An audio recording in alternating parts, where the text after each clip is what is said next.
Good morning, everybody. Please welcome Celine Coggins, Executive Director of Grantmakers for Education. All right, people, let's take our seats. I want to let you know right off the bat that we have a special welcome from the First Lady of the state of Louisiana. And to make this really fly by the seat of our pants, she's not here yet. That's a good thing for me because it allows me to speak slowly in my good morning. So welcome. Thank you all for being here. I am super, super excited.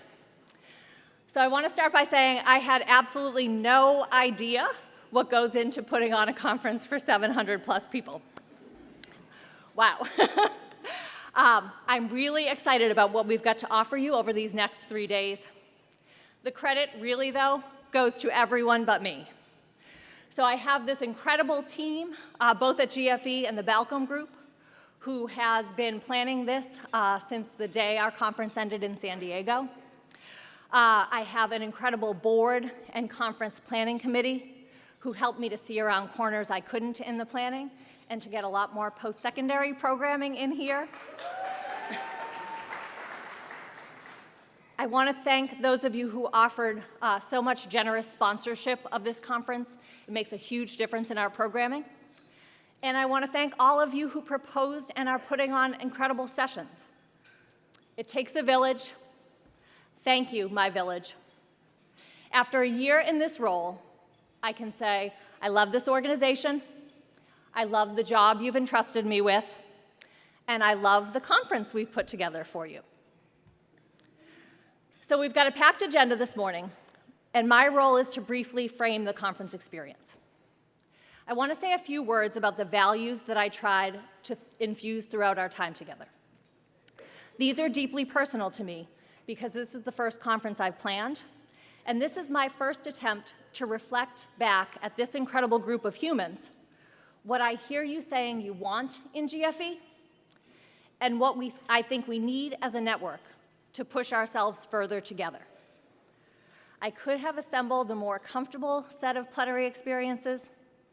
I chose not to do so with deep intentionality, and now I have my fingers crossed that it goes well. So first, I want to reflect on what I hear as the clear set of cohesive wants within our membership. Together, we are striving for agency, justice, and equity for the students and learners we serve. My conference committee came up with these words as part of our conference theme, and they were my guideposts in all decision-making. These are the reasons we're here. Agency, justice, and equity are the moral core of this community. To me, putting these aspirations into action meant honoring the city we're in. That means our welcome event tonight looks really different from the beach party of last year. Thank God the weather is good, though, because it's partially outside. So it's not fancy, it's proximate. It allows us to be stewards of the dollars we're spending in this city in a way that advances the agency of local, small, mostly Black-owned businesses. So you all better be there. Don't give me the indirect message that that was the wrong call. It also means that we're tapping into the local community in lots of ways. For site visits, they're leading us in a second line parade tomorrow, which also everyone will be participating in. We have student panels and we have plenaries. Plenty of people said, don't feel like you need to dwell on the fact that we're in New Orleans. The public school system there is all charter and that's a little iffy. But to me, it did not feel just to come to a city that has been genuinely engaged in the struggle for how to improve public education in America and not talk about it. There's no city in America that has got the education system right. Every city is learning from past mistakes. Every city is making changes today that are constrained by history and context. Every city, and certainly the one we're in, presents important, authentic opportunities to learn about the humble work of seeking equity for young people. This brings me to the part about what I believe we need as a community. I believe coming to a city like New Orleans that has the potential to polarize is a gift. As I traveled the country and listened to so many of you this year, you lamented the ideological entrenchment that characterizes so much of society today. You spoke of the need to be able to practice speaking across difference. But some people also said, I'm not coming to New Orleans because I disagree with their reform strategy. We can't have it both ways. We can't only approach talking across difference as convincing the other side that we're right. So let's be here. Let's be present here. Let's talk about issues of power. Let's talk about issues of race.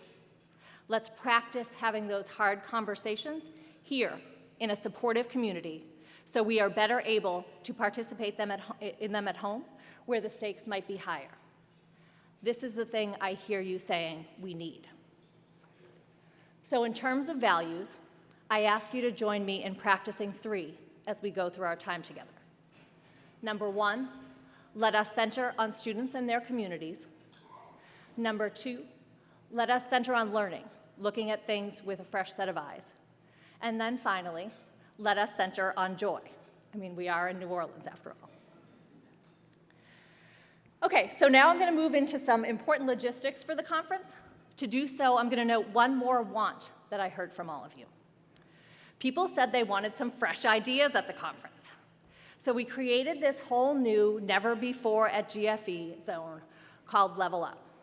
You can think of it as kind of our party central. You can think of it as the bar that doesn't have a sign above the door, although there are tons of signs directing you up to the 3rd floor for these experiences. So there are spots for chatting on comfy couches. There are students to talk to up there. And then there are a few things that I personally pulled in because I think they add unique value. So number 1, you can try this virtual experience called Teach Live. It's one of the most interesting things I've done in my professional life in the past year. So you can choose to teach a group of avatar students on a screen who actually misbehave if you react poorly to them or if you show signs of weakness. You'll have sweaty palms, and it's fascinating. So they respond to you in real time. If you say, I don't want to be a teacher, you can have a difficult conversation with one avatar partner. And that person is going to respond to your tone and body language, and it could really go awry. I've also had that experience. So try it. Bring a little audience to support you in it. It will be fascinating. And then also, because our theme is about students and overcoming adversity, we have a spot where you can learn more about the brain and body, how stress manifests itself, and mindfulness and movement techniques to combat that. So this is kind of the chill zone of Party Central, and if things go awry and get too controversial, that's probably where you'll find me. Finally, we know your real work doesn't stop just because you're at a conference. So as you puzzle through questions related to the work of your own foundation, like how do we measure impact on a particular initiative? Should we develop a policy strand? How do we help our grantees to get media attention? We have a space called Ask the Experts, where you can get 15 minutes or a half hour of custom support on your issue in real time. We have folks on research, on communications, on policy, and on strategy up there. So most of those different ideas came from me. So if you want to support me and you want to support us trying to do additional innovation in the future at this conference, please go upstairs. Okay, I need to pause for a moment, and I need to look for a signal because I don't know if our special welcome guest has arrived yet. Oh, yes, I've got some thumbs ups. Yay! All right. Okay. Well, we are a very special group, and I am thrilled that I have the honor and pleasure of introducing the First Lady of the state of Louisiana. Her name is Donna Edwards, and her mission is our mission. She is certainly our people. She is all about helping students and families. She's a mom. She's a former teacher, a music teacher, in fact, so arts people, yes, exactly. And she's using her platform to combat childhood hunger, to support literacy, and to pay special attention to foster children. So I would like to please welcome to the stage the First Lady of the State of Louisiana, Donna Edwards.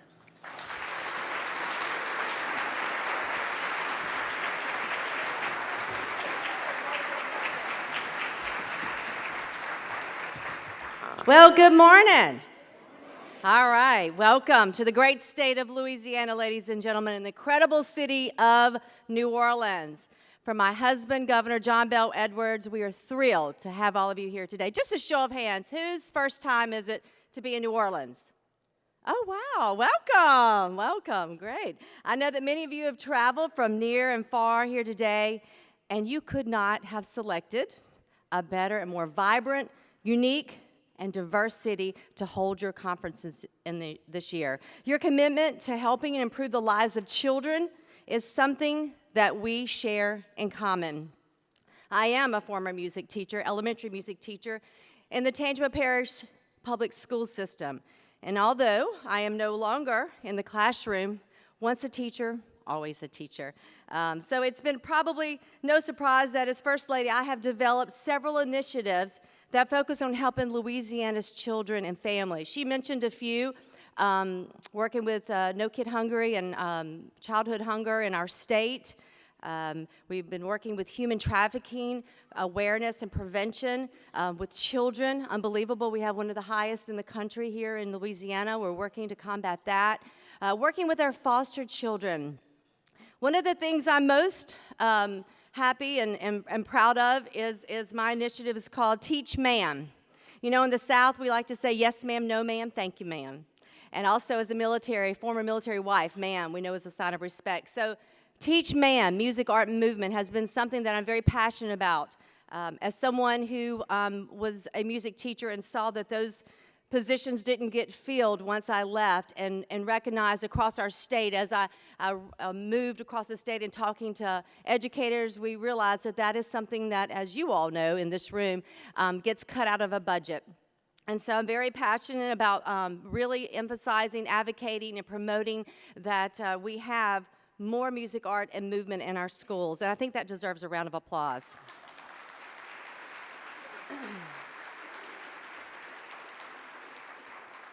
And we know that it's a way of teaching our young people how to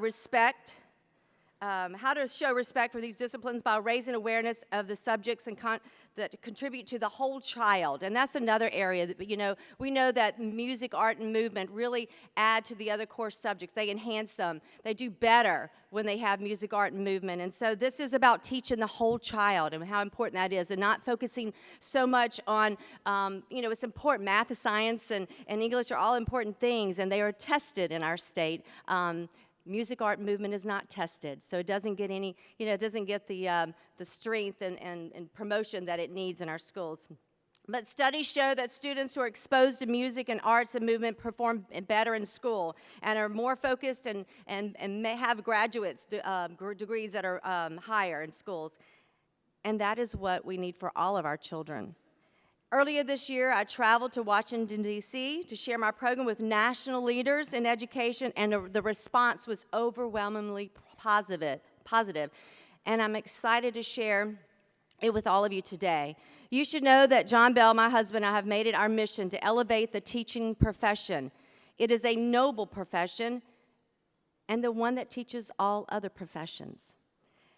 I'm incredibly proud of the work that my husband has been doing in this state, working in a bipartisan fashion to give Louisiana teachers a pay raise for the first time in 10 years. Absolutely.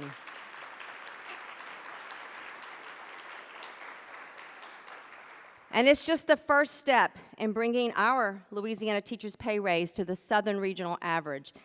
As he always says, the pay raise goes to the adults, the teachers, but the investment is in our children, and that's so true. In addition, he has been able to increase classroom funding, MFP, the funding in our classrooms for the first time in 10 years. That also is a huge investment. He has invested in both early childhood education and higher education for the first time in 10 years in our state. And under my husband's administration, thank you. And under my husband's administration, Louisiana has been able to invest at all levels of education, and we're so very proud of that. That is important because we all know, especially you all in this room today, know that education is truly the key to helping our children secure a better future for themselves. They are our future. And that brings me to the theme of this year's conference, supporting students in overcoming adversity. It is particularly fitting that you all here in New Orleans, a city of great people who have shown their resilience time and time again, much stronger and stronger by each challenge. So many were impacted by the Hurricane Katrina and lived through the overhaul of the city's education system. There is so much to be learned from the challenges that this city faced and the successes. A few years ago, I was fortunate to participate in an incredible training program led by Dr. Charles Zena. Anybody heard of Charles Zena, by the way? Yeah, okay. If you don't know him, you should know him. He's at this Tulane School of Medicine, but I participated in Early Childhood Policy Leadership Institute. I'm just going to talk briefly about this this fellowship program that I was a part of. It was incredible because even though I was a teacher in the classroom, there was so much I didn't know about a child and trauma. That's huge. And so it was a great program in that it brings all types of people into a program. So you're looking at legislators, judges, juvenile judges, people who probably wouldn't have the opportunity to hear all the amazing speakers that they put together. Among the many things I learned as a fellow in this program was that we are shaped by our early experiences, both positive and negative. And as we grow and experience the world, our brains adapt to the environment around us. And when our environment is kind and generous and filled with supportive relationships, we build a strong and positive sense of self and hope for the future, the children. When the environment includes abuse, neglect, chaotic, unsafe, undependable relationships, we learn to adapt or cope in ways to protect ourselves from the possible or actual harm. Trauma is involved. Sustained stress can lead to many emotional and physical health and social conditions that affect the health of children and of adults. Still, there is reason to hope. Early intervention is the key. As we work together to change the conditions that lead to adverse childhood experiences, we also must work to build protective factors and resilience in children, families, and communities. I'm proud to tell you that there are many trauma-informed programs and efforts that are already taking shape in our state here in Louisiana, in the schoolrooms, in the courtrooms, communities, health and mental health settings.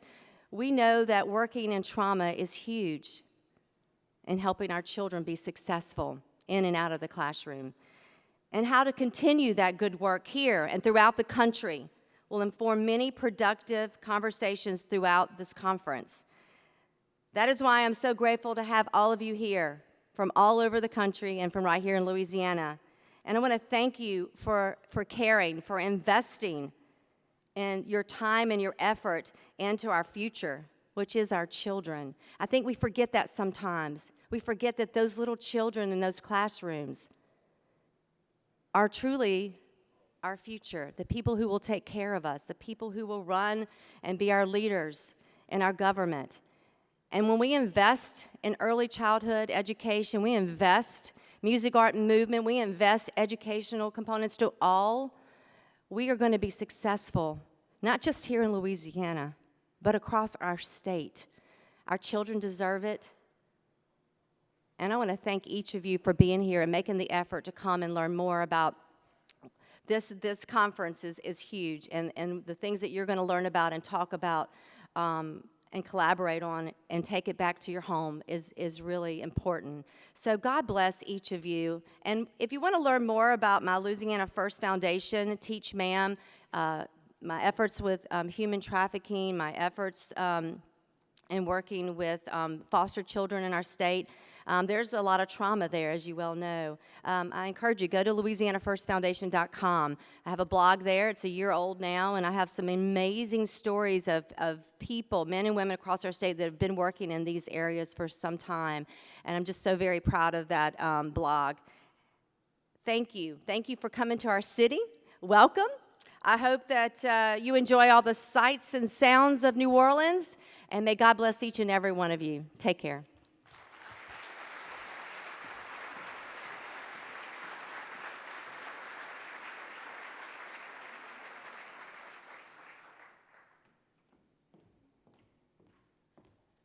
Thank you so much, First Lady Edwards. All right, now I'd like to bring up our opening panel. I'm going to announce them by name, and I'm going to let you know that Andre Perry, who'll come up first from the Brookings Institution, will be the panel's moderator, and he will also give the kind of closing remarks, so he gets the last word. So Andre Perry, welcome. We also have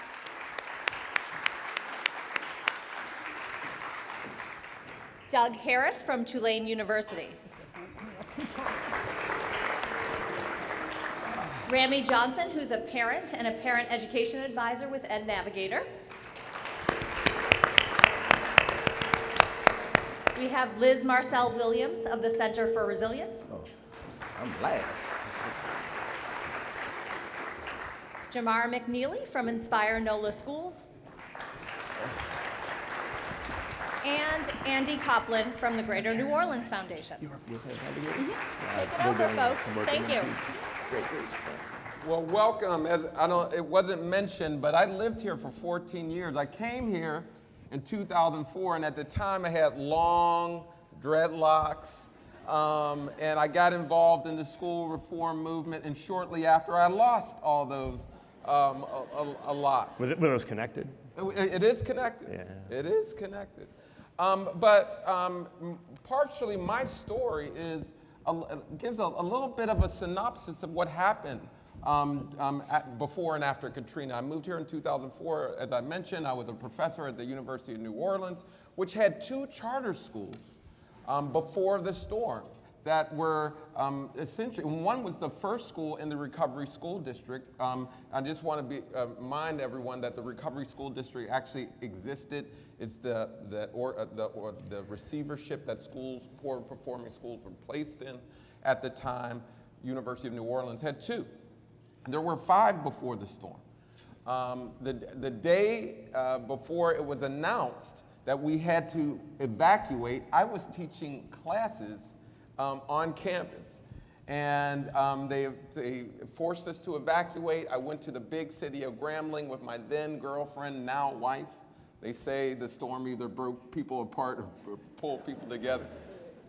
And like most people, I looked at the television, jaw dropped when the levees failed. And I remember at that moment that I have to go back to New Orleans. This will be, and some of you may be offended by the term, but I said this in my own head. This may be the biggest social experiment the United States has seen in recent, it has seen. So I started going to Baton Rouge, and I started meeting with our campus leaders. And they started asking me about how we're going to call the federal resources in order to bring our schools back. And lots of people were doing that at the time. Andy was involved early on in these efforts. But at that critical juncture, it was, we lost teachers, we lost students, we didn't know where parents were. It's a very chaotic time. We'll talk about trauma after that. But we had to literally pull ourselves together. And it became controversial because at that moment, you could see a number of charter leaders chomping at the bit because this was an opportunity to do things that many people dreamt about long before Hurricane Katrina. Many wanted schools to have more autonomy in control and community input in the educational lives of their children. And so after the storm, there were a few charter schools placed that were there. Then there was a law passed to change the criteria for eligibility in the Recovery School District, and more schools were in. Those schools were then chartered. It was also during a period when broken windows theory and no tolerance policy really took hold. All of these things sort of happened at once. As people came back to the city, they were put in the schools under Recovery School District. Some were chartered. And over a period of years, more and more schools were eventually let to charter leaders and charter organizations. And make a long story short, we are now in a place where the district is essentially a 100% charter. And so we're pulling together here a group of folks who are highly involved in this story. And hopefully we can get from it some strategies on how you should fund education moving forward. New Orleans is unique, but many of the concepts you will hear about are not so. You see parts of it all over the country, and so hopefully we can get some clarity on how you should invest moving forward.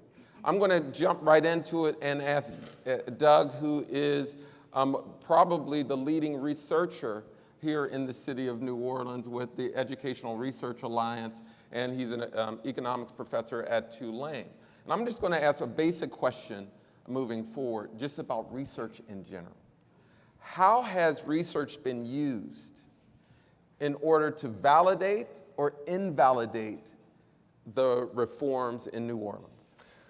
So it's good to start off with this general question, because I think one of the things I wanted to emphasize is, to all of you as funders, is to really emphasize the evaluation of the program. So I think often we look at the trend lines and outcomes, and we sort of kind of guess that the trend lines are due to this or due to that, and it's usually with education it's complicated. There's so many different things that affect students, from poverty, things going on in the schools, programs going on outside the schools. That's hard to figure out. So investing in rigorous evaluation, I think, is really important. So we spent a lot of time on this. I came in 2012. We've released now 36 studies on the New Orleans reforms, because it was such an unusual experiment. We felt it really deserved that kind of attention and to detail. And so, so I'll talk about the results. You want me to hold off on the results for now and just talk about? So the results were mostly positive, as I'll talk about, but they're mixed, and so people would tend to pull out the things that they liked or that fit with their preconceived notions about whether this is a good idea or not. It was a contentious topic, for sure.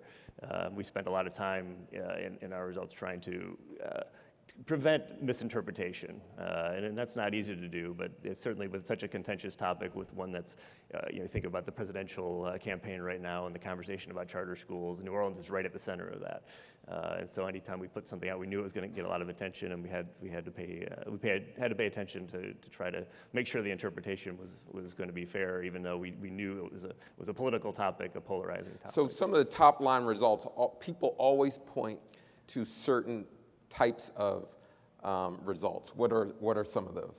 All right, so we found that the reforms increased test scores by 8 to 15 percentile points. They increased the high school graduation rate by 5 to 8 percentage points, increased college going by 8 to 15 percentage points, increased college graduation by 3 to 5 percentage points, and it also looks like it increased parent satisfaction with the reform. So it's pretty unusual for a reform effort to have any one of those things, but to have all of those at the same time was pretty remarkable. When I first came in, I was honestly a little bit skeptical, because the trend lines did look really positive, and usually those things turn out to be real, either maybe it was population change or something else. But we spent a lot of time looking at alternative explanations and could kind of rule everything else out, that the reform effects were really quite large. Early on, people emphasize academic achievement, but kids don't live in schools, they live in communities. What are some of the other data points we should examine when looking at whether or not a reform is successful or not? No, that's a great question. I think we need to think about what the goals are, right? So everything I just mentioned are the things we usually talk about. We usually talk about test scores and high school graduation and college going, and those are all important outcomes. I don't think anybody would deny it. But I think part of the debate about public education these days is about communities and the idea of neighborhood schools. And one of the interesting kind of paradoxes in New Orleans is a lot of parents will say, I want to have choice, but I also want neighborhood schools. It's like, well, can't quite have both of those things. So the more choice you have, the less likely it is you're going to have a neighborhood school, and that the children down the block are going to be in the school with your children, and that helps build local communities. So that's something that does get lost a bit in the shuffle. And so that goes to the larger question: well, what are we trying to accomplish? And education is always complicated that way because there are so many things we expect schools to accomplish. So I think you just have to be really clear about what the goal is. Now, one of the more controversial moments in the New Orleans experience was the letting go, firing of the teachers a few months after the storm. You had a bankrupt school district who could not hold on to teachers. 70%, more than 70% of the employees in the district were Black at the time.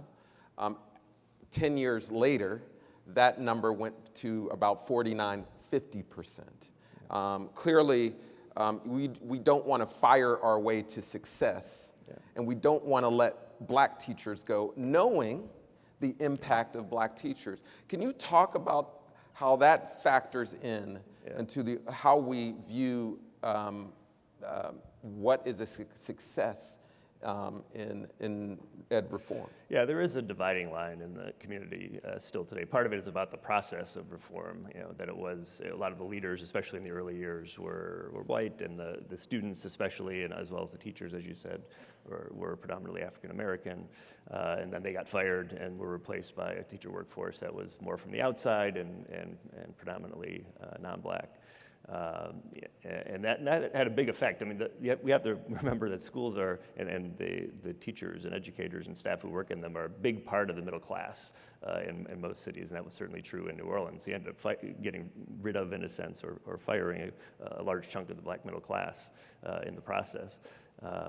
And then having a lot of the decision-making being made mostly by the state. So a lot of this was shifting control from the local to the state level. We're predominantly white state, the State Board of Education similarly. So that, just in terms of the process itself, and then the ways in which the African-American community was affected by that, it still has a bit of tension around that. When we look at the polling data, that on average, people are happier with the reforms, but you can see that the white community is happier with it than the Black community. Now I'm going to go to Jamar because he was one of the employees fired by the school district, and now he's a school leader in this movement. And Black charter leaders have an interesting place in all this. So I just want to just ask you, do you feel that tension of being a Black charter leader, and how do you deal with those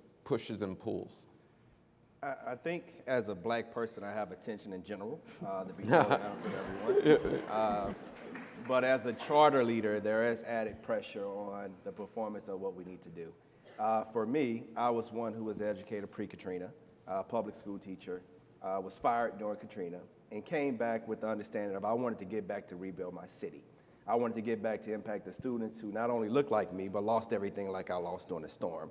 So when I moved back, I had no clue what charters were. I was strictly public school teacher, but I knew I wanted to get back to impact our students. Right now, I have the honor and pleasure to be one of the largest CMOs in New Orleans. Currently, I'm educating over 5,000 students in New Orleans, but not just 5,000 students, we're the highest performing charter management organization in New Orleans. So I want to say that. And what's interesting when I hear the conversation, I think too often we get trapped into the reform, not understanding that the reform is all about educating students. So I don't look at my students as reform. I look at my students as individuals who deserve a quality education, just like they should have got the quality education pre-Katrina, that now, without a doubt, those 5,000 students, regardless of their outcomes, regardless of their background, deserve the opportunity to be successful for life. So every single day in our organization, let's not get this confused. It's 5,000 students, 99% Black and brown students, 98% free and reduced lunch. So for me, I look at it from the aspect of what I need to do, what our organization need to do, regardless of the terminology, regardless of the ideology, to make sure the students that we're serving each and every day receive a quality education. Frankly, it sucked. It sucked to get terminated during Katrina. It was very unfortunate on how the school system actually developed to what it is now, but just for a person who saw through the system, who saw through those times, who wanted to get back just to do what was right for students, this was the only way I could get back home. This was the only way I could actually build my home back to come back to New Orleans, was to work in a charter school. And I frankly did not care what it took. I frankly did not care how I was going to get back. I just wanted to get back to work with the youth who I was serving each and every day. We're making some awesome gains within my organization. I'm seeing some students who doing some wonderful things that I never saw pre-Katrina, that I frankly believe that if we had some of the same systems before, the students could have did the same thing. But right now, within our organization, we're seeing some wonderful growth. We're the highest demand within the city. Our parents are definitely happy with the outcomes that we're providing for our youth, and we're working through the trauma each and every day. What's ironic about this is not only do our students have trauma, even when I hear the terminology of Katrina, I go back into a mindset of what actually it took to get back that actually has trauma with the adults as well. So hopefully we enter that conversation as well of a city that has trauma on all different levels and how we're getting through to do some great things for students. You know, this is going a little bit to the research issue as well. Right after Katrina, so much of the emphasis was on teacher quality. You would hear this constantly. And it was really code for we need, in my opinion, we need to get rid of black teachers. Mm-hmm. You saw it in terms of not who was fired, but who was hired and who was trusted. Now that you're seeing success, do you see a greater level of trust with black educators? Unfortunately not, to be honest with you. I think the city of New Orleans is no different than what's happening nationally. I think for black and brown leaders who are not only working in charter schools, but just in the system as a whole, we have an added barrier that we have to fulfill, or added barrier that we have to accomplish for trust to really be given to us. What's interesting, I have a fair conversation with you. When I started in this work, we were the highest performing K-8 school in New Orleans, open admission. We're not selected, we're strictly open admission. And what was told to me as a leader of color is, Jamar, we're gonna give you opportunity to expand. If you mess this up, we will never be able to expand into you again. We'll never be able to invest in you again, and it would damage leaders of color. So for me, you have to understand more than ever, there's an added burden that I carry each and every day.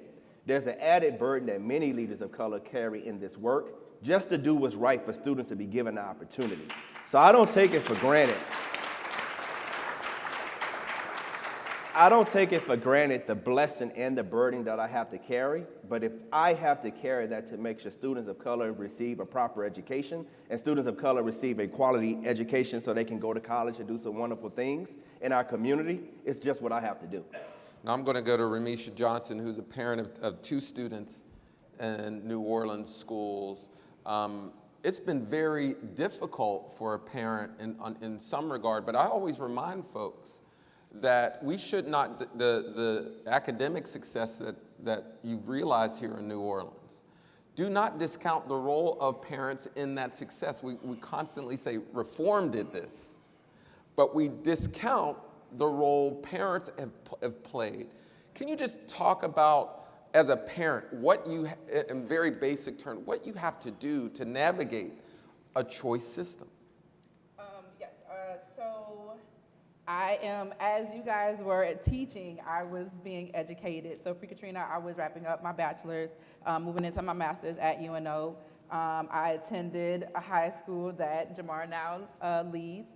And at the time, I was wanting to enter education because even at that time, students, like my own family members, were not receiving the same quality education that I received at the time. So I decided to become a guidance counselor with the intention of ensuring that students who are marginalized, which is primarily students of color, have access to the same quality resources and information as other students.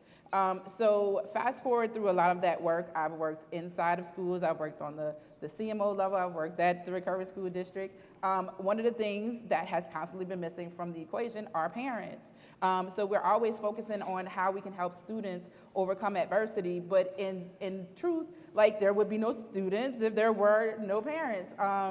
And they too are suffering trauma, they too want their kids to be academically successful. And so having a true partnership with schools is something that I've actively pursued over the last 10 plus years of my work in education. So I have a 12-year-old daughter who is a 6th grade student. I'm sorry, she's in 7th grade now, who I have worked very diligently to ensure that she is receiving a high quality education. So she was at a school that was directly ran by the district. I'm like, I'm gonna be that gun-ho parent. I'm gonna show up at all the meetings. I'm gonna show up at all the programs. And I'm gonna do everything I can to support my student academically. But what I found is that I was always being told that I was not necessary.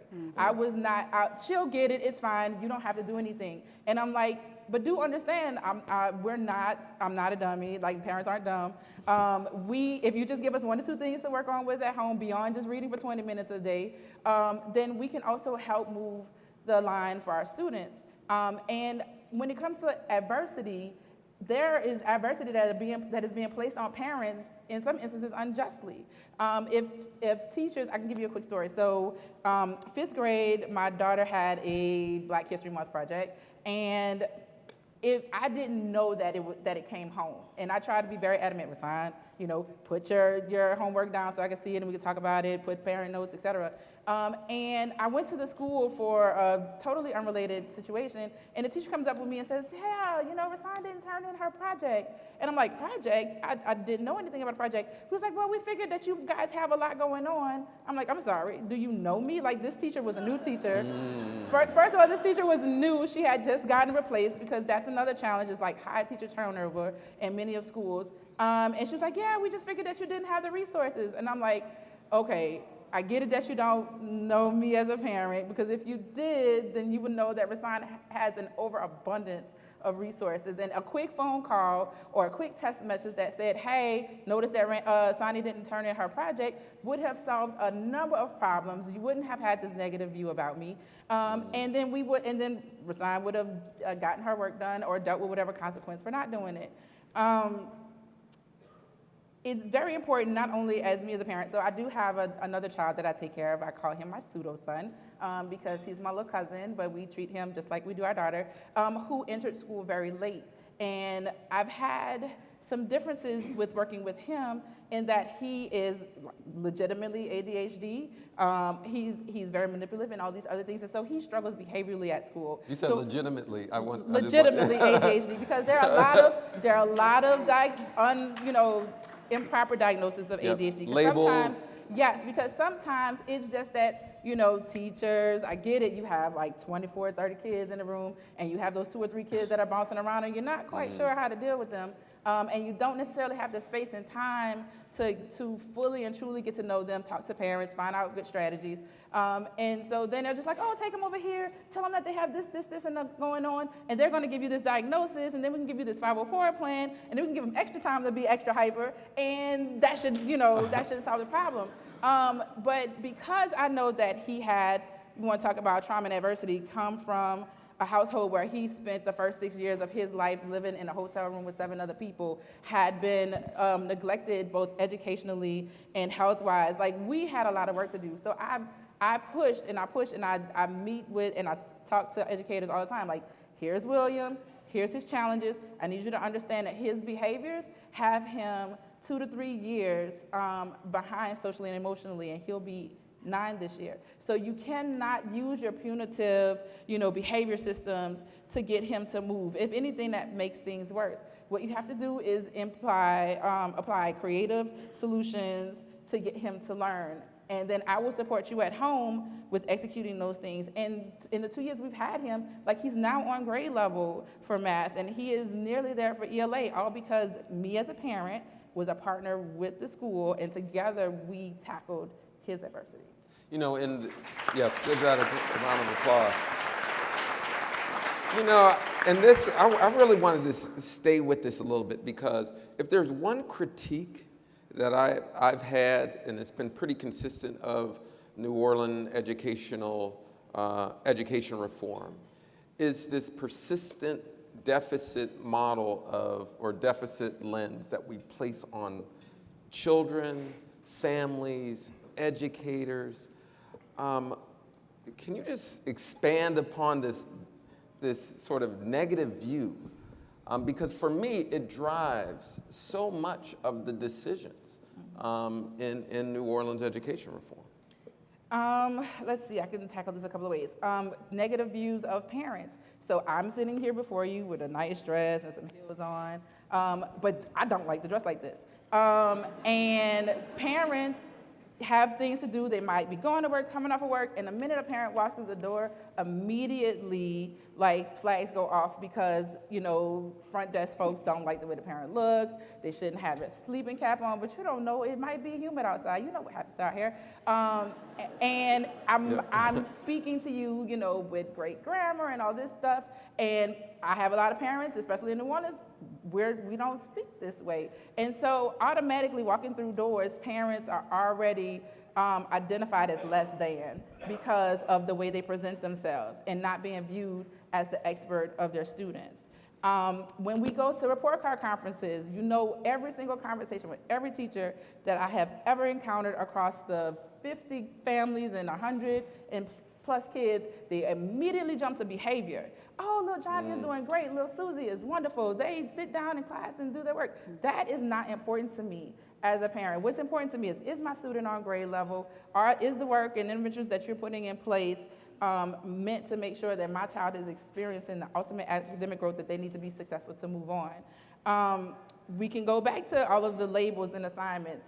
The work that I do with a lot of parents is basically helping to translate like school-based jargon to parents and then translate parent concerns in a way that teachers and leaders are automatically stopping, that are doing more to listen to the concerns that's being held. Students, you guys will get to hear from students. I'm pushing all the time for schools to listen to their students. If you have a group of kids that are giving a teacher a really hard time, like stop, let's talk about what is happening in that class instead of automatically assuming that kids don't have home training. A lot of the behavior labels, to me, stem around not wanting to dig deeper and to address like what is happening with students.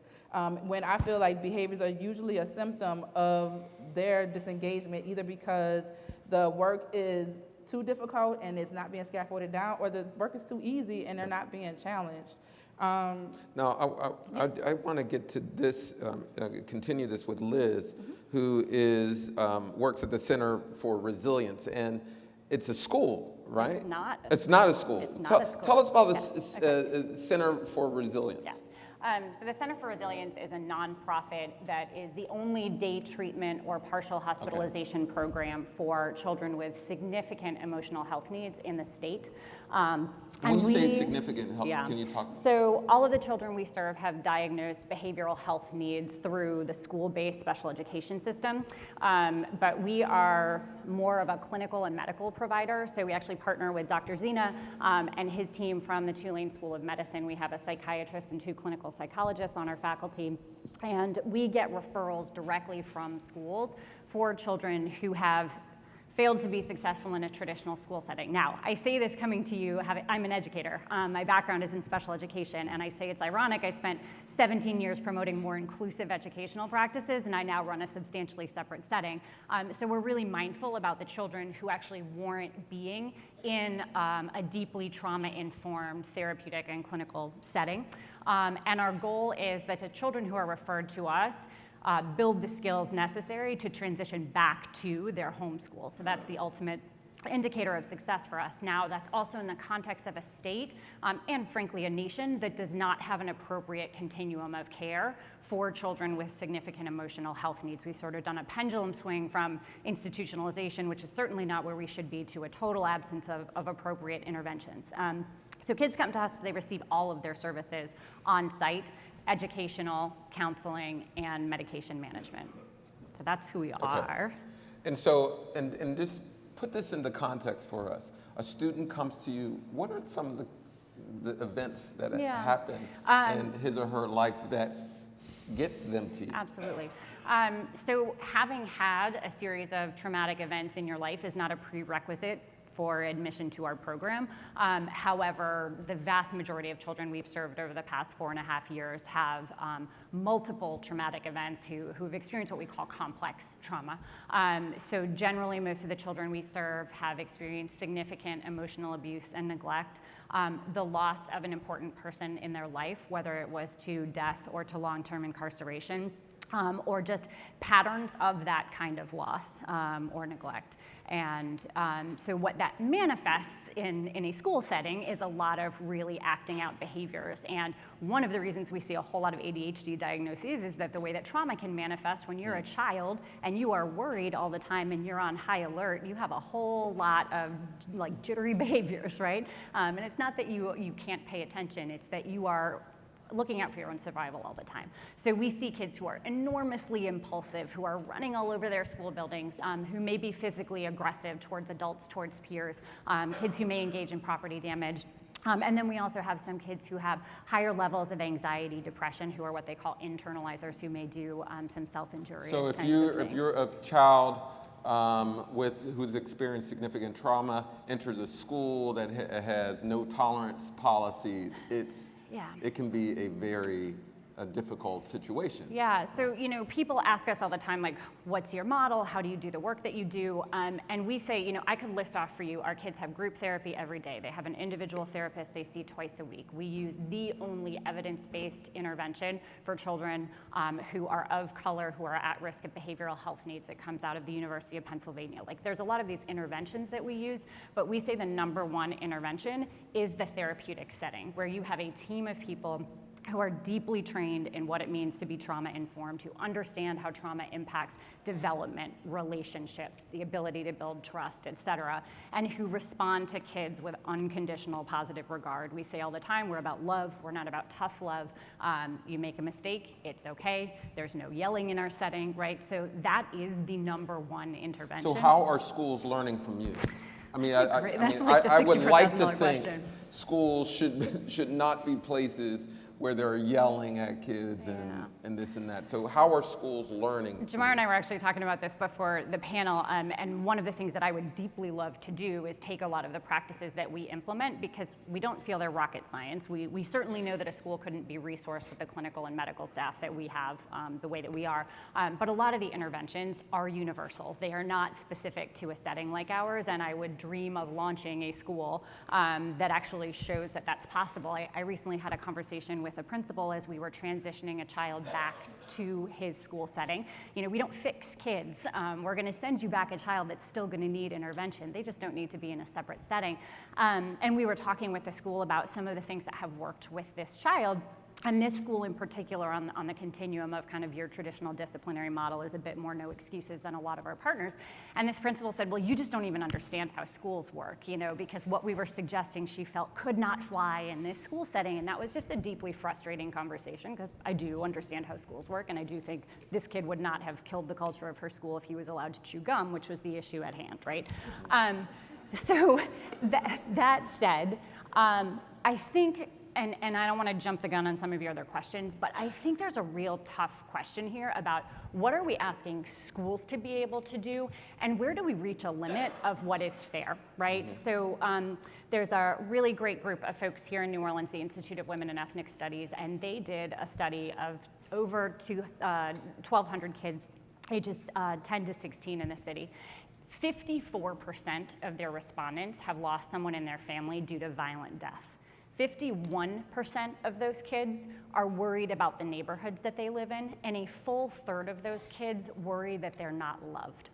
And our organization is deeply informed by the work of Dr. Bruce Perry in Houston, and he has this kind of basic framework, right? Your child, and the way that your brain works is you're gonna ask 3 questions. Am I safe? Am I loved? What can I learn? And you can't access that level of cognitive functioning, what can I learn, if you can't check off those first 2 boxes. But schools are the only folks who are going to be accountable for the outcomes for all 3 of those questions. And I think from a funding standpoint, from a city standpoint, we are asking schools to do things that they were not designed to do. And I say that as someone who is a critical friend of the way that we think about kids and how we serve them in traditional school settings. But there's got to be a collective effort here among the mental health community, among city government, et cetera, because I don't think schools can do this alone. Right. That said, I think there's some really basic things that schools can be doing. Universal behavioral health screening, so we can identify children who have significant needs. What's tricky there is once you get that data, you have to do something with it, right? And that means staffing up from a mental health standpoint, revisiting your discipline policies, really rethinking the way you operate. And I think so much of it depends on leadership. And we are a city that struggles with our talent pipeline. We have a really high turnover of school leaders, of teachers. And so you might get someone who's deeply committed to doing this work. And it is hard. It is hard to turn a school from more of a no excuses model to more of a trauma-informed, non-punitive, restorative setting. And if you lose that leader, that work gets lost as well. So there's some real challenges. I want to go to Andy, who leads the Greater New Orleans Foundation, and he's one of you. He funds educational programs. In general, what's the role of philanthropy? What has been the role of philanthropy in ed reform here in New Orleans? Yeah, thank you. I mean, certainly the role of philanthropy in ed reform has been very interventionist. There's no doubt that when you were describing folks who saw the opportunity for a predominantly charter or charter-only system, there was no doubt that there were philanthropists who had that point of view at the time of Katrina.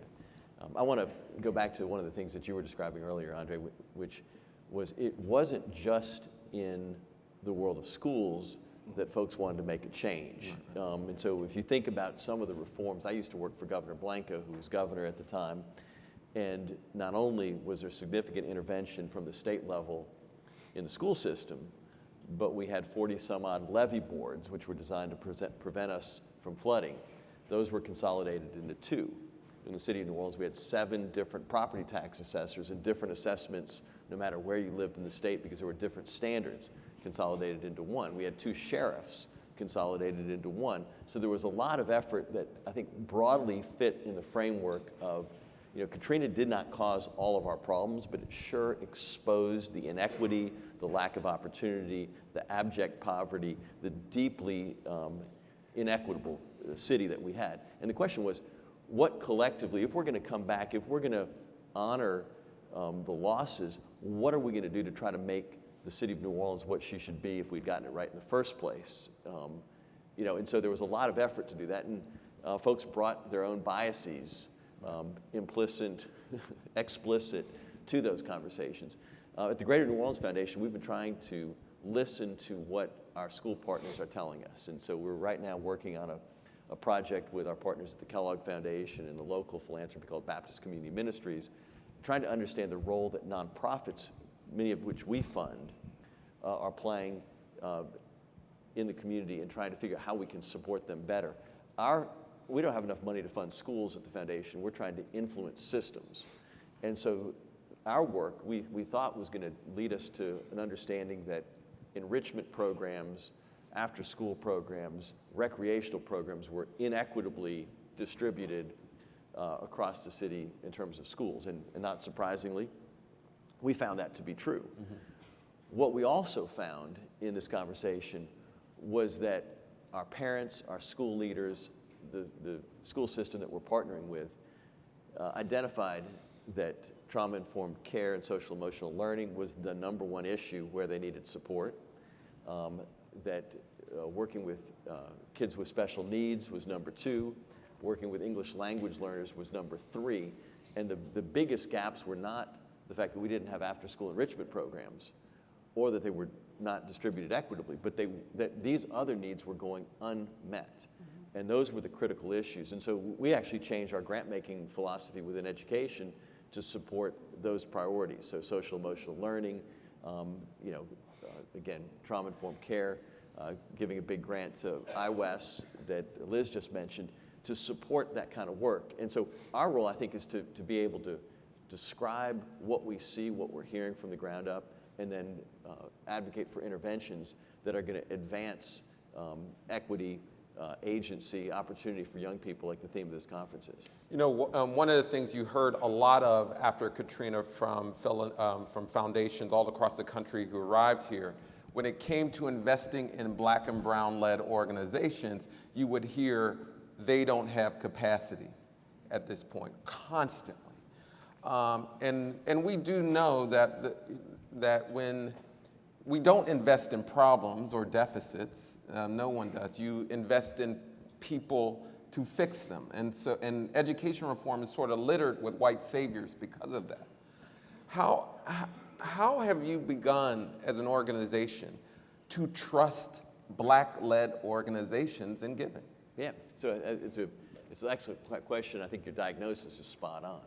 So we've embraced equity as one of our core values at the foundation. We are focusing, we do a lot of board governance work and are focusing particularly these days on making sure that there is diversity among board members. Not that that should shock anybody as being important, but it's obviously critically important. And philanthropy hadn't used that, at least at the local level, as a lens for grant making. We often are training organizations on how to be strong and resilient, and that means having a great balance sheet. And we believe having a good balance sheet is not a problem, it's an asset. Mm-hmm. But we also need to recognize that we've got institutional racism and structural barriers that have, for generations, prevented Black-led organizations from A, even existing, and B, developing that kind of resources that their white counterparts had. And so we have to have a different lens around equity in terms of making investments in organizations led by people of color, and are trying to do that through our grant making. Now I'm going to encourage all of you to submit a question using the app that should be on the maybe on the screen. You can go to the mobile app, go to schedule, open current session, click on live Q&A and submit your questions. We'll be taking a few over the next few minutes. But I'm just going to ask the entire panel just a few questions. We talked about trauma, particularly around schools, but it was mentioned the city has experienced trauma constantly. Doug, what are some of the larger structural issues that's preventing schools from really taking off in the city? You mean city structural? Yes, city or mass incarceration. So New Orleans is probably has the highest incarceration rate in the world. If it were its own country, we would have the highest incarceration rate. Louisiana as a state has the highest incarceration rate in the state, and the United States has a very high incarceration rate itself. So huge numbers of people end up in jail for questionable reasons for long periods of time. Some of the stories I hear, I really still can't quite believe that the things that people get put in jail for, and especially Black people, right? So this is not something that everybody's treated equally on. So that's a huge problem. So that means parents end up in prison. It means that children are often threatened with prison at a young age. Some of the schools have really strict discipline policies, and so there's still this question we haven't answered yet, but we're looking at trying to figure out whether the school discipline policies are playing into that at all, or whether on the flip side of it, that the discipline policies might be helping create order in the schools in ways that's a good thing. Discipline policies are a really complicated one. So I think that's the one that always comes to mind immediately for me. But New Orleans is also a lot like the cities that I suspect you all operate in that it's been almost like a Rust Belt city for a long time, that you've had economic decline. We used to have shipping as a major industry that actually required people carrying stuff off the docks. Well, now you have cranes. You don't need people anymore. There used to be a lot of military here, and there's not much military anymore. So it's basically, it's a tourist town, and a lot of tourist jobs, and tourist jobs don't pay very well. So there's not a lot of economic opportunity here right now, and I think that's certainly intertwined with everything that happens in the community is also affecting the schools. Andre, can I jump in? Yep. So just on the mass incarceration thing, I think it's important to note, especially with the First Lady in the House, that the state of Louisiana, under Governor Edwards' leadership, has dramatically reformed its criminal justice laws. I think we're now not the most incarcerated state in America, but we're number 2. We're going in the right direction.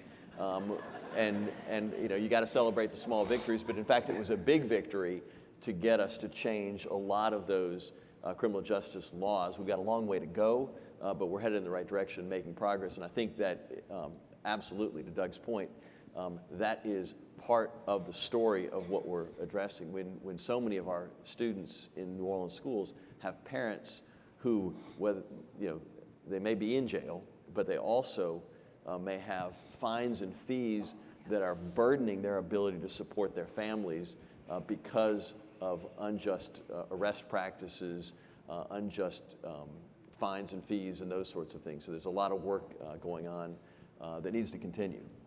Jamar, now, I really wanted to talk about, teachers are also under a tremendous amount of stress.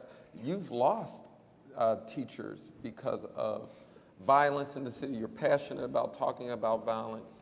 But I want to go upward. We have a lot of violent policies that create the conditions for these things. So can you just talk about your role as a school leader in addressing some of those structural issues that lead to violence? Without a doubt, last year is probably the hardest year I ever had in education, especially in New Orleans. I'm happy of the results. Like I said, we're the highest performing, 5,000 students doing great things, doing great community work across the board. But one of the burdens, and I mentioned it earlier, that I still carry to this day, and it keeps me up at night, especially over this last year, is unfortunate. This past year, 5 individuals within my organization was killed by gun violence in the city of New Orleans. 4 students, 1 staff member. And it made me realize each and every day, and it made me reflect on what we could have done as an organization to try to penetrate home.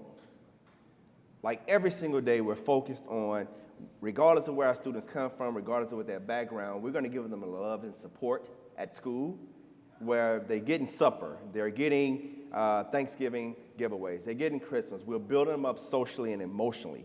But then when they leave us and go home to their neighborhood, that's another battle that they're facing each and every day. I have students last year would come to me and say, Mr. McKneely, I feel safe, going back to Liz's point, at school. But when I go home, will I be killed by gun violence in New Orleans? And it's something that I'm still grappling with today on how do we evolve our organization once again to make sure that our students feel safe at home when technically our role is not to be at home. Our role is to provide the safe, secure atmosphere at school, transition that to home, to educate the parent to do what's right at home. But a couple of weeks ago, we had a program at one of our schools. We brought all of our seniors together. It was roughly around 700 seniors in one panel discussion. And the panelists asked the question, how many of you live with your biological father at home? Over 90% of our students said they do not live with their biological father at home in their household. So how do you factor that? Like, how do we counter that now when I'm at a school and the youngest individual that was killed by gun violence was in the 2nd grade? Or how do I counter the fact that at one of my high schools, 2 individuals was killed by gun violence, and masses of the audience is filled with my students who are going through the same trauma and pain that the staff is going through? But how do we make it through socially and emotionally before we even talk about academics? So in the city of New Orleans, the incarceration rate is one thing, and we're improving that.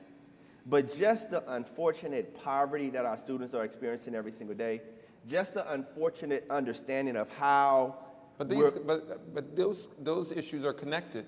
You take you put a person in incarcerated person, you're taking away a breadwinner, you're taking away a father, you're taking away a lot. And that's why I think it's important for us to connect those dots.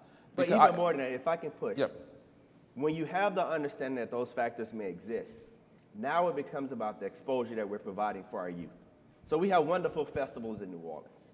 How do we transition it where people of color are not just the workers, but they're the consumers being able to enjoy the festivals that we have in our city? Yeah. What exposures can I show to our youth that just because you're a person of color, that you're not at a deficit, that you're actually a winner, a thriver, somebody doing some great things? So what we're starting to do is expose our students to different outcomes and different opportunities, that they can see leadership. They can actually touch the leadership, talk to the leadership, and understand how they can overcome their obstacles to be the next leaders for our city and our state. I want to touch on quickly some of these questions, and they're great. How are you addressing the high amount of teachers that left the school system last year? And there's been a couple questions around teacher turnover. Talk a little bit from your perspective, how you're addressing teacher turnover, which is a major problem across the country. You directing that to anybody? So we've done a little bit of research on this. The turnover rate roughly doubled after the reforms were put in place. So and it's definitely a problem that everybody, I think, recognizes, although I'm not sure that, and Jamar is probably the best one to speak to this on a school level about what they're trying to do. But charter schools do tend to have higher turnover rates. They tend to hire younger teachers who come in with a bit less training, and then they're less committed to the profession. They're sort of coming in not expecting to stay for very long, and that part of that contributes to it. The schools expect a lot of the teachers, so one of the reasons for sure that things work well academically is that they're working hard, long hours. Teachers work long hours in New Orleans. It's just a very hard job, and as in many places, also not very well paid. So they don't have a lot of job security. They're working long hours, and then end up leaving as a result. Did anybody want to add it? I just want to say we try to lead our organization from the perspective of being a teacher, since the leadership were educators first. So we try to make sure that we're supporting our staff members 100%. We're providing opportunities for outlets. We do a lot of different incentives to build our workforce around how we're doing this together, and making sure as often as possible we're saying thank you. We're making sure they feel appreciated.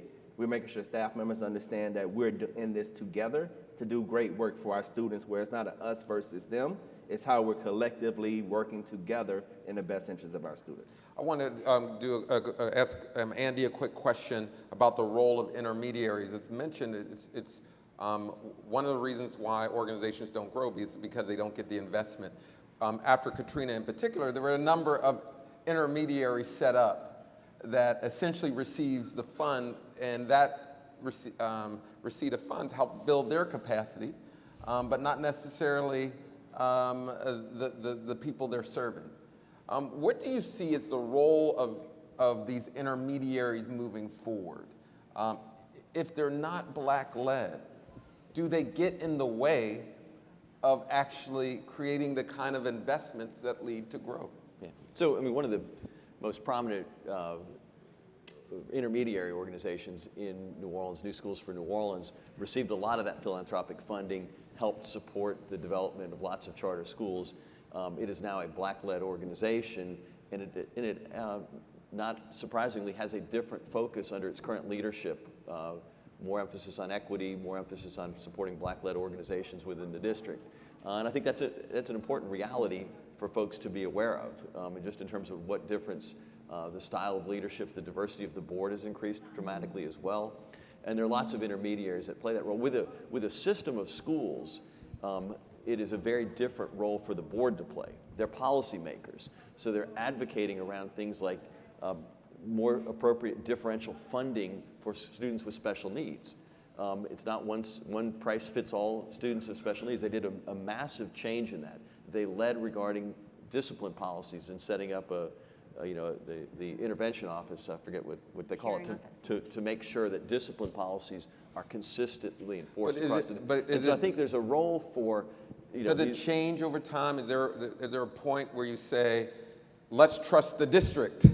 Let's trust the organizations, because I'm just trying to get at this point of if Black-led organizations, grassroots organizations, parent-led organizations really never get the ability to grow with that direct investment, we may always be in this state. Yeah, well, and I think that there's no doubt that's. I mean, you've got a lot of parent voice organizations that are being funded these days, and I think that's important. But to the conversation, the question you asked, I mean, our partner on the study I referenced earlier is actually New Orleans Public Schools. Yep. So we are working in partnership with the district because they are responsible for the education of 49,000 students here ultimately. The charter management organizations have their role and responsibility, but the system-wide actor is in fact that school district. I'm going to ask this question. Whose job is it to educate parents to be advocate for their children? I'll direct that to you. So I think that job can come, from a multitude of places. I remember growing up, like teachers working with my grandmother who raised my sister and I, and would have conversations with her about different ways that she can help move the needle for us. It was a librarian at my elementary school that said, hey, maybe you should get Rami tested for gifted because like she's making straight A's but can't make the honor roll because of her behavior. At Navigator, the organization that I work for, we are working with employer partners to bring engagement to the workplace because parents are working. They aren't earning a living wage, so they can't take off. That costs them money to go to school, to ask for that information. I was with an organization called Open that did the Parent Leadership Training Institute, and Urban League New Orleans has. So there's a plethora of resources that are out there to help parents learn how to advocate for their students. There's even just direct conversation with other parents. Like when you're at report card conferences, I made it a point to talk to every single parent that I encountered saying, hey, here's some questions that you should probably ask. But it's a collective, it's the village, and being willing to not only share your information, but for parents to feel like that they can, that they're worthy of receiving it. Doug? So I just want to point out that everything you just said is a good example of how the intermediary organizations are playing a different role in this kind of a system. So you mentioned Open, which is a community organization that has brought a lot of community voice to the conversation about school reform in ways that you really couldn't when the state was in control. Now the district's back in control. At Navigator's another one that this is a nonprofit separate organization that's been created to help families navigate the school choice system. But these are things that you wouldn't normally have in a regular district, right? So when the system started going in this direction, it created an entirely different set of needs, most of which either had to be or people wanted to be outside the district. Right? So the district's role now in the new system is very minimalist. That their job is they write contracts with school operators, basically, and they do some organizing around the discipline policies and manage the school choice process. But you go into the district offices, and almost all the offices are empty, right? It's because it's much more minimalist than it was before. So that creates a different set of needs for nonprofits.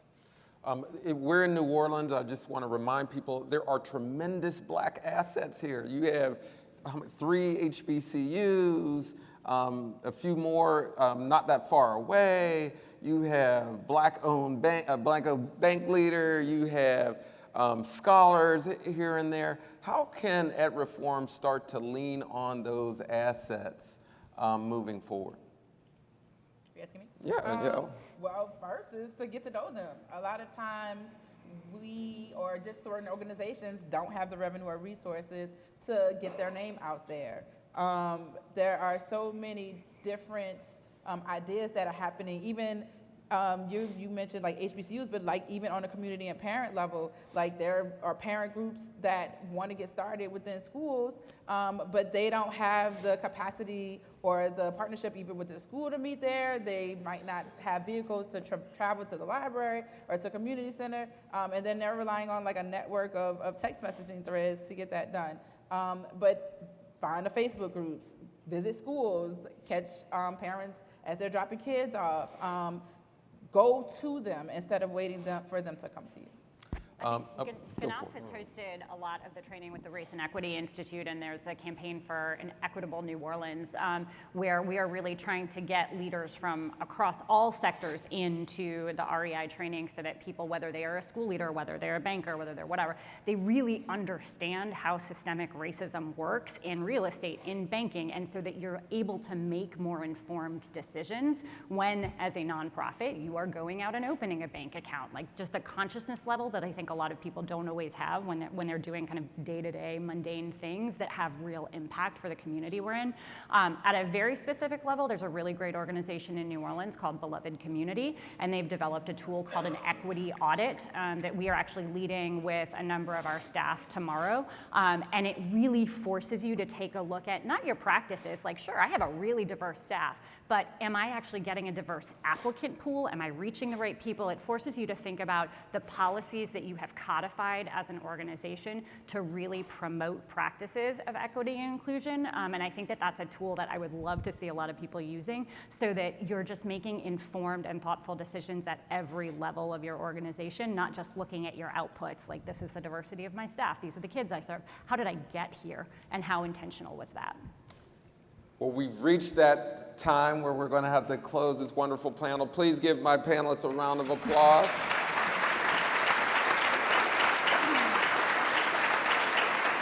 You know, One of my taglines is, you'll hear me say this when I'm speaking on the road, is that there's nothing wrong with black people that ending racism can't solve. Right. You can clap that up.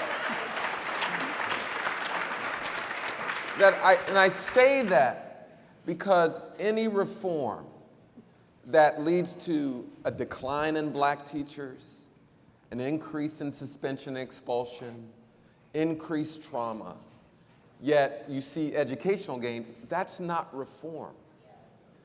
We can't have these trade-offs. If we're ever going to get to a place of equity, we have got to work within a framework that in which we see value in black and brown people. You can clap that up.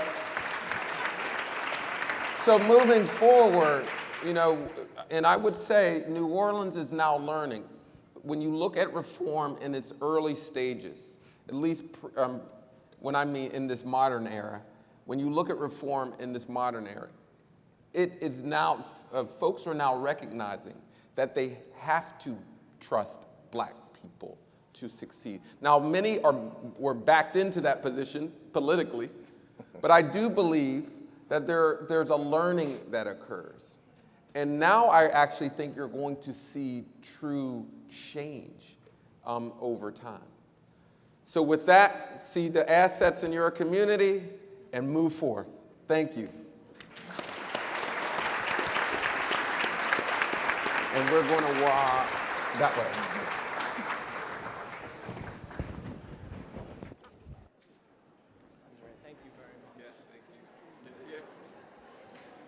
All right, thank you, everyone.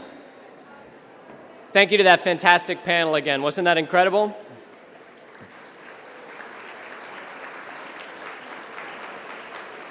Welcome to New Orleans. My name is Mac Howison. I'm with the Heinz Endowments from Pittsburgh, Pennsylvania, and I'm representing the Arts Education Impact Group from Grantmakers for Education. We're really excited to be here in New Orleans to celebrate, to be creative with you, to remind you that the arts is an essential part of the educational experience. It's an essential part, creativity is, of how young people grow into whole people. And we want to make sure that the arts and creativity is infused throughout your learnings as you're here for the next couple of days. We'd like you to join us tonight for the host event at the Ashe Cultural Center. That's about 4:45 or so. We'll be boarding the buses. A fantastic local cultural asset that's offered to host us tonight to celebrate together. We'd also like to encourage you to visit the third floor, which is the Level Up Activity Hub. Throughout the conference, there'll be a number of creative activities there, some space to wind down with wellness, some live teaching demonstrations, and Ask the Expert small group meetings that you can sign up for on your app for appointments, as well as we're welcoming the Preservation Hall Foundation to do some hands-on art making. Again, another local cultural institution that's going to bring the music and traditions of second line parading, mask making, and noise makers, and we'd encourage you to access your inner creative self a little bit with the Preservation Hall Foundation. Do a little bit of creativity yourself every day with the Creative Sprint. All of this is available through the online app. We'll be celebrating with a parade. There's lots of creative activities on the third floor, and I would just encourage you to continue to keep the arts and creativity close. And I think we're kind of headed to a break as our next thing. So thank you so much. Welcome to New Orleans, and we'll see you up at the Level Up Hub. Thank you.